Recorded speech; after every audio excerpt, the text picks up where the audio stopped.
দাঁড়িপাল্লা মোট ভোট পেয়েছে 759, আর ধান ভোট পেয়েছে 724, অর্থাৎ আমরা 35 ভোট উপরে আছি। সেকেন্ড বিষয় হলো আমরা জিতছি, আমরা খুবই খুশি আছি, আলহামদুলিল্লাহ। বিজয়ের সময় আমাদের নিয়ম কি? আল্লাহ শুকরিয়া আদায় করা। আমরা শুকরিয়া আদায় করব, আমরা সেজদা অবনত হব, আর আল্লাহর কাছে তওবা করব।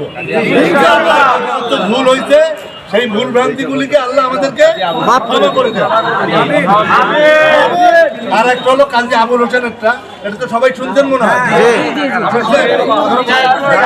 আমরা পাইছি হলো 711 ভোট, আর তারা পাইছে 385 ভোট, আলহামদুলিল্লাহ।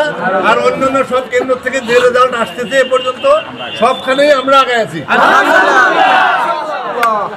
আল্লাহ আমাদের প্রতি রহম করুন, আমাদের বিপক্ষ যারা চেষ্টা করছেন তাদের প্রতিও রহম করুন। আমরা একটা সুন্দর গণতান্ত্রিক ইনসাফপূর্ণ বাংলাদেশ গড়তে যেন পারি, আল্লাহ আমাদের সে তৌফিক দান করুন। ওমা তৌফিক ইল্লা বিল্লাহ। আসসালামু আলাইকুম ওয়া রাহমাতুল্লাহ।